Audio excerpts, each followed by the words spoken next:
बिस्मिल्लाहिर्रहमानिर्रहीम अस्सलाम वालेकुम व्यूअर्स। आज की वीडियो में हम बात करेंगे कि कनाडा विजिटर वीज़ा और टूरिस्ट वीज़ा की रीसेंट अपडेट्स के हवाले से। व्यूअर्स, ये वीडियो जो है 3 बड़े अहम तरीन पार्ट्स पर मुश्तमिल है। सबसे पहले हम डिस्कस करेंगे कि आजकल कनाडा का पाकिस्तान से प्रोसेसिंग टाइम क्या चल रहा है, और उसके बाद बड़ी अहम बात कि वीज़ा ट्रेंड जो है उसकी बात करेंगे कि मतलब कि ज़्यादातर अप्रूवल आ रही हैं या रिफ्यूज़ल आ रही हैं, और आखिर में हम बात करेंगे कि क्या आपको मौजूदा करंट सिनारियो में कनाडा का वीज़ा इस वक्त विजिटर या टूरिस्ट अप्लाई करना चाहिए या नहीं करना चाहिए, और अगर अप्लाई करना भी चाहिए तो उसमें आपको किन चीज़ों का ख्याल रखना है।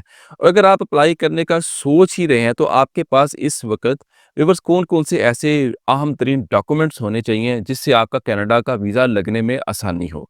वीडियो व्यूअर्स शॉर्ट है, लेकिन इसमें मैंने बड़ी अहम बातों को कवर करना है, तो उम्मीद है कि आप वीडियो को पूरा देखेंगे और किसी भी पार्ट को स्किप नहीं करेंगे। एज़ यूजुअल रिक्वेस्ट कि अगर आप यहाँ तक आ ही गए हैं तो काइंडली चैनल को लाइक करें, सब्सक्राइब करें, बेल आइकॉन पे क्लिक करें, और इस वीडियो को काइंडली ज़्यादा से ज़्यादा अपनी फ्रेंड और फैमिली में शेयर कीजिएगा। दूसरी रिक्वेस्ट, व्हाट्सएप पर प्लीज़ प्लीज़ सिर्फ वो ही लोग राब्ता करें जो हमसे पेड कॉल सेशन या कोई पेड सर्विस कोई दूसरी लेना चाहते हैं। नॉर्मल चार्जेस लेते हैं, 30 मिनट की कॉल होती है। आप अपने केस की और अपने डॉक्यूमेंट्स की मुकम्मल असेसमेंट मुझसे करवा सकते हैं।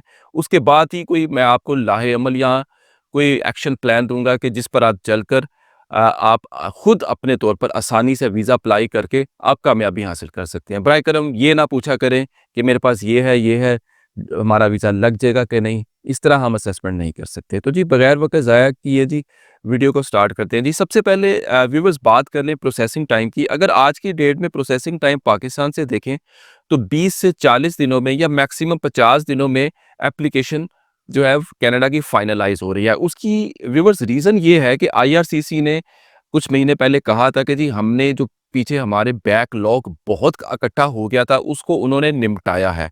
तो अगर हम कुछ महीने पहले 5 से 6 महीने पहले कंपेयर करें तो यही प्रोसेसिंग टाइम 100 से 120 या बाज़ का 150 दिनों का भी चल रहा था। तो इस वजह से अगर आप आजकल के दौर में वीज़ा पाकिस्तान से अगर अप्लाई करते हैं तो मैक्सिमम 20 से 40 या 50 दिनों के अंदर-अंदर आपकी एप्लीकेशन फाइनलाइज़ हो जाती है। कुछ के रिज़ल्ट इससे भी जल्दी आ जाते हैं और कुछ को थोड़ा-सा टाइम भी लग जाता है, लेकिन ये बहुत कम हो रहा है।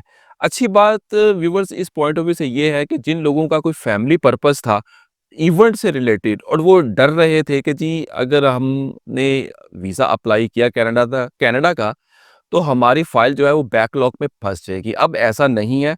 अब आप लोगों की फ़ाइल जो है बैकलॉग में नहीं फँसेगी, तो आप बगैर किसी झंझट के आप अप्लाई कर सकते हैं।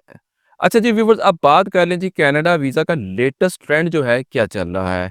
अगर मैं सोशल मीडिया की बात करूँ तो काफ़ी इन्फॉर्मेशन सोशल मीडिया में देखने को ये मिल रही है कि कनाडा ने वीज़ा बंद कर दिया है या कनाडा वीज़ा बंद कर रहा है या मुकम्मल बंद हो गया है। देखिए व्यूअर्स, ये बात सच नहीं है। थोड़ी बहुत सख्ती ज़रूर हो सकती है, लेकिन मुकम्मल तौर पर जो है वीज़ा एप्लीकेशन ख़ास तौर पे टूरिस्ट या विज़िटर वो बंद नहीं की जा सकती। इस वक़्त 2 चीज़ें जो हैं नज़र आ रही हैं, जो 2 ट्रेंड चल रहे हैं इस वक़्त। अप्रूवल का भी चल रहा है और रिफ्यूज़ल का भी चल रहा है। To be very honest, approval इस वक़्त पाकिस्तान से कम आ रही है और रिफ्यूज़ल थोड़ी-सी ज़्यादा है। अब इन रिफ्यूज़ल की जो कुछ रीज़न्स हैं, अगर आप इनको समझ सकें, मैं अब आपको आगे चलकर जो है बताता हूँ। वीडियो से आपने कनेक्ट रहना है। अगर आपने कनाडा का वीज़ा अपने तौर पर खुद हासिल करना है, अपने पैसे लाखों रुपए, हज़ारों रुपए एजेंट को देने से अगर आपने बचाना है, तो प्लीज़ इस वीडियो को फ़ॉलो कर लें। अगर पूर्व अप्रूवल की मैं व्यूअर्स बात करूँ तो उन लोगों की आ रही है जिनके डॉक्यूमेंट्स इस वक़्त वाक़ई अच्छे और ऑथेंटिक हैं, जिनकी होम टाइज़ बड़ी स्ट्रॉन्ग है।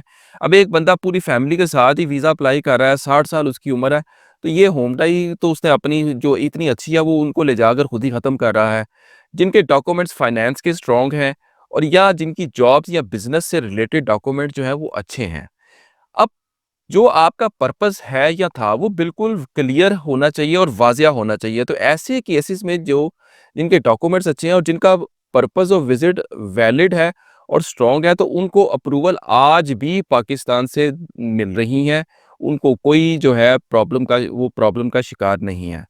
अच्छा viewers, on the other hand अगर हम रिफ्यूज़ल की बात करें तो तो रिफ्यूज़ल जो है ज़्यादा टाइज़ की बेस पर आ रही हैं, 179 भी लग रही है।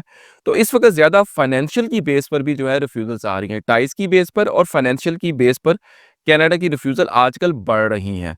अगर आपके बैंक में बैलेंस कम है और आपने अपना बैंक अकाउंट फंड में रीसेंट फंड जो बैंक का जो फंड है रीसेंट डेट्स में दिखाया है, तो आपके पास अगर टाइज़ भी जो हैं वो नहीं है और आपकी एज भी कम है, तो ऐसे केसेस में व्यूअर्स आपकी अगर जॉब भी अच्छी नहीं है, ना कोई कारोबार भी आपने रिसेंटली ही जो है रजिस्टर्ड किया है, तो ऐसे केसेस में रिफ्यूज़ल्स आ रही हैं। तो ऐसे लोगों ने ध्यान से सोच समझ कर अप्लाई करना है। अब दूसरी तरफ व्यूअर्स रिफ्यूज़ल्स अप्रूवल उन लोगों की भी आ रही हैं जिनके पास इन्विटेशन है। किसी भाई-बहन का या बेटा या बेटी ने अपने पेरेंट्स को या अपने भाई-बहन को बुलाया है, तो ऐसे केसेस में भी जो है अप्रूवल्स देखने को मिल रही हैं। लेकिन ऐसे में ये है कि जो आपको इन्विटेशन दे रहा है, उसका कम से कम वहाँ पर स्टेटस वर्क परमिट पर है, तो ऐसे केसेस में अप्रूवल जो है वो ज़्यादा आ रही हैं। तो कनाडा बंद नहीं है व्यूअर्स, एक मिक्स्ड ट्रेंड चल रहा है। इस वक़्त जो है वीज़ा आजकल भी मिल रहा है, लेकिन शर्त ये है कि आपके डॉक्यूमेंट्स अच्छे होने चाहिए। अब बात करते हैं कि जी इस वक़्त आपको कनाडा का वीज़ा अप्लाई करना चाहिए कि नहीं करना चाहिए? ये बड़ा आम सवाल है। अगर आपके पास इस बात का जवाब है कि आप कनाडा जाकर वापस आएँगे अपने कंट्री में, तो वीज़ा मिलने के चांसेस व्यूअर्स ज़्यादा हैं। वीज़ा ऑफ़िसर सिर्फ़ यही एक वजह जानना चाहता है, आपसे एक जवाब जानना चाहता है कि आपके अपने कंट्री में क्या ऐसी स्ट्रॉन्ग टाइज़ हैं या क्या ऐसी रीज़न है जिसकी बेस पर आप वापस आओगे? तो यकीन करें कनाडा का वीज़ा हासिल करना आपके लिए मुश्किल नहीं है। अगर आप इस सवाल का प्रॉपरली वीज़ा रिक्वेस्ट लेटर में या और अपनी ओवरऑल प्रोफ़ाइल में डॉक्यूमेंट्स में इस चीज़ का जवाब दे दें।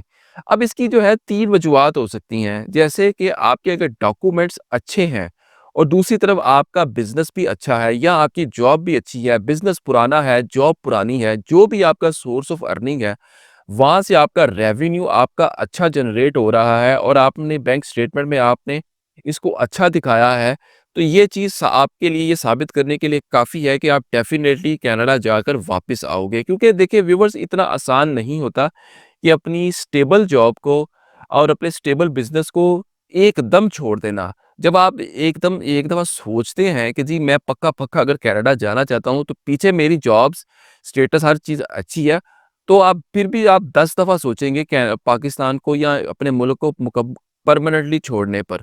तो ये चीज़ वाक़ई बड़ी काउंट करती है। अगर आपके पास फैमिली है, आप मैरिड हैं, आपके बच्चे स्कूल जाते हैं और आपकी उम्र भी अच्छी है, लाइक यंग नहीं है, 40 से ऊपर हैं, तो मान लें कि अगर आप 18 साल के या 20 साल के हैं, आप अनमैरिड हैं, आपकी जॉब भी नहीं है, कारोबार भी आपका नहीं है, अगर है तो सैलरी अच्छी नहीं है, रिसेंटली रजिस्ट्रेशन है, आपके ना सोशल टाइज़ हैं, ना कोई बिज़नेस है, तो ऐसी कंडीशन में व्यूअर्स वीज़ा लगने के जो चांसेस हैं ना वो कम हो जाते हैं। तो इसी फ़ॉर्मूले के तहत आप अपनी प्रोफ़ाइल की खुद अपने तौर पर भी असेसमेंट कर सकते हैं और फिर आप डिसाइड कर सकते हैं कि आपको वीज़ा अप्लाई करना है कि नहीं करना। अगर व्यूअर्स मैं प्योरली डॉक्यूमेंट्स की बात करूँ तो आपके जो डॉक्यूमेंट सबसे ज़्यादा चेक जो इस वक़्त किए जा रहे हैं आपके फाइनेंशियल से रिलेटेड डॉक्यूमेंट्स, जैसे बैंक स्टेटमेंट, दूसरे दीगर मामलात। अगर आपके फंड्स अच्छे हैं, बैंक स्टेटमेंट 4 माह पुरानी लगाएँ, ऐसा नहीं करना कि आपने रीसेंट डेट्स में जो है फंड्स लगाएँ। तो इस तरह की रिफ्यूज़ल आजकल बहुत देखने को मिल रही है। आपके पास एक डिटेल्ड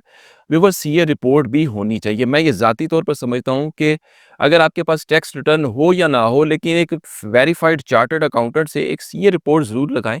सीए रिपोर्ट सिर्फ़ आपकी बैंक स्टेटमेंट को ही जो है वो एक्सप्लेन नहीं करती, आपके तमाम एसेट्स जैसे घर, प्रॉपर्टी, जायदाद, गाड़ियाँ, मोटरसाइकिल, हर चीज़, मूवेबल, इमूवेबल प्रॉपर्टी, इसकी सारी डिटेल जो है वो इसमें होती है और चार्टर्ड अकाउंटेंट एक अच्छे तरीके से एक लेटर जो है अपने लेटर हेड पर इन चीज़ों को एक्सप्लेन कर देता है, सिग्नेचर भी करता है, स्टैम्प भी करता है। तो ये चीज़ें जो हैं, ये चीज़ आपने इस चीज़ का ख़्याल रखना है कि सीए रिपोर्ट भी आप लाज़मी लगाएँ। कनाडा का वीज़ा इस वक़्त व्यूअर्स अप्लाई करना इतना ईज़ी नहीं है पाकिस्तान से, लेकिन जब भी आप अप्लाई करें, तो मुकम्मल डॉक्यूमेंट्स और मुकम्मल फ़ाइल के साथ एप्लीकेशन को लॉन्च करें और अपनी केस की असेसमेंट जो है, मैं नहीं कहता कि आप सिर्फ़ मुझसे ही करवाएँ, किसी दूसरे या तीसरे पर्सन से भी करवा लिया करें। एक सेकंड ओपिनियन भी जो है वो मिल जाती है, वो लेना भी बहुत ज़रूरी होती है। अगर आपके पास पर्पस है, मिसाल दे रहा हूँ, पर्पस है, इन्विटेशन है और आपका कोई रिलेटिव भी वहाँ पर है, अगर ट्रैवल हिस्ट्री है, फंड्स अच्छे हैं, सब कुछ चीज़ें